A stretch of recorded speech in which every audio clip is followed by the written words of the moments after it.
Worst day on a job. Boy, I've had a few of those. And now it's my turn to tell you mine. So you see, it was cold outside one day, and of course, you know, I really hate the cold. Ice all everywhere. And I come out to get in my Jeep here, and I'm already running late for work, so I ain't got hardly any time to spare. There's a patch of ice sitting right here below my door on the ground, and as I step in that patch of ice, guess where I end up? Sliding completely underneath the Jeep, cutting the back of my head open. But you know what? I didn't have no time to spare. I just had to deal with that because I had to get to work. Because if you don't, I just could not miss, I couldn't even get there late. Needless to say, I really hated this job anyhow, and you know, that always makes a day really bad anyways when you hate the job.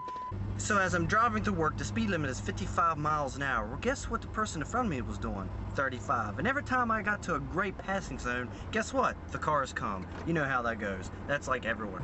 So when I finally got to work, guess who forgot their name badge? And you have to have that name badge to clock in. And if you don't have that name badge, you gotta go talk to the main supervisor. And the main supervisor at the time wasn't very friendly. So I walked in there, I said, you know what, I need my temporary badge. Well, they didn't make me a temporary badge. So I sat there and wait for her to make me a temporary badge, which in turn got me in trouble because I clocked in late.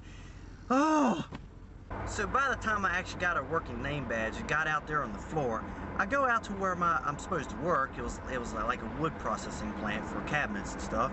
And I get out there to find out that, oh, we're not running the cells today, but instead you gotta go and clean the grinder. Now the grinder's already through the old door parts that wasn't any good, and that damn bastard was a mess.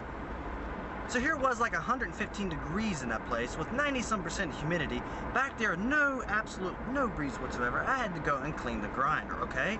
So I'm spending all day cleaning the grinder, and I can't even figure out how to open the damn thing up. So on my attempt to try to open up the grinder, I get my hand caught between the two pieces that come apart and literally cut my hand wide open. The scar is even still there. So I'm just sitting there thinking, Jesus, I try to come to work, my head's cut open, my hand's cut open, I'm sweating like crazy, and it's hot in here. I forgot my name badge, got in trouble, already got points against me because I was late for getting here because of my name badge, not to mention the woman going slow on the road. So after I make my way through the grinder, it took hours upon hours upon hours. I found myself extremely scalded. Scalded. I'm sitting there thinking, geez, cutting head, hand wide open, sweating my balls off, late for work, and now I'm scalded.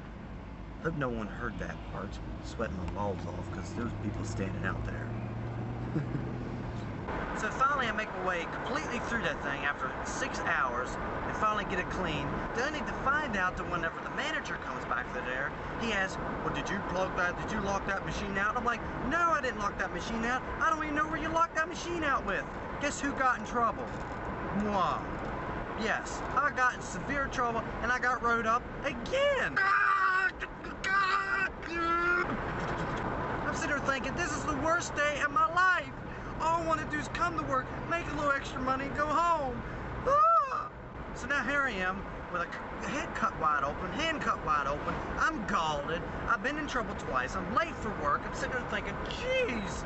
But I know it didn't stop there. No, lunchtime comes around and I'm thirsty, okay? I didn't want no soda to drink. I wanted some water. So I got to the water machine. Of course, I should have guessed the water is out. So I had to get soda. So I stick my coins in the coin machine to get a soda, and the sodas are not coming out. This thing stole my money. When I finally get the soda out, I get it out, nip it on the side of the machine, drop it on the floor, and the damn thing explodes all over me. So now here I am, blood on my head, hand cut wide open. I'm scalded. I've been in trouble twice because I was late for work, didn't lock out the machine, soda all over me, and I had a decent pair of shoes on with soda all over inside of them. I'm sitting there thinking, holy freaking cow!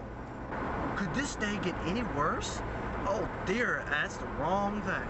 Well, this happens to be one of the days that I actually forgot to bring my own lunch. So I figured, you know, I'll buy out their vending machine here. They got a nice little refrigerated vending machine to get pizzas and all kinds of things. So I do that, and I pull it out there. The pizza looks fine. Stick it in the microwave, comes out smelling good. As soon as I go take a bite out of it, guess what's on the pizza? There's hair on the pizza. Not human hair. The hair grew there. And I'm sitting there thinking,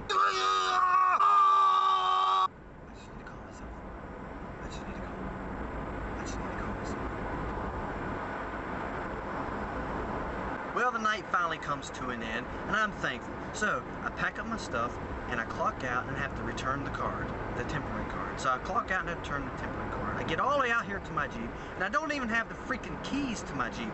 So I'm sitting there thinking, where the hell did my damn keys go? Where are the keys to my vehicle?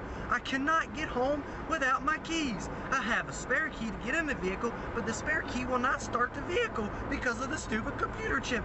Oh my God! So I rush back inside, go all the way back there. They done shut the lights off for me. So here I am trying to find my keys with nobody in the building, fear that I might be locked in the building. When I finally find my key, the damn thing is U'd up like this. The key is in the shape of a U.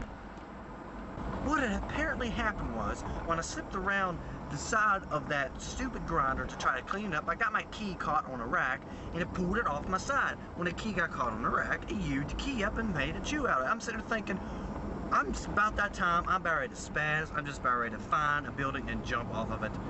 I'm just flipping out. So here I am in there, grabbing the tool.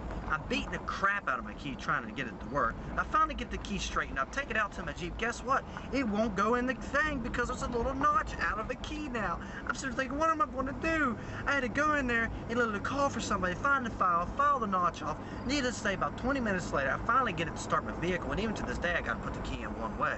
If I stick it the other way, this vehicle won't start. It won't go in there at all.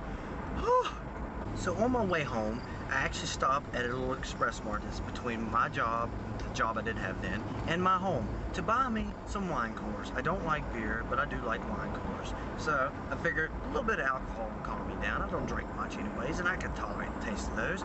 So I get those. Everything's going well. By the time I get home, I sit down on my computer, I turn it on. I pop me a wine cooler, set the damn thing down, reach over to grab the mouse, knocked over the wine cooler, spilled on top of my damn keyboard, shorted the damn thing out, and now I can't even use it.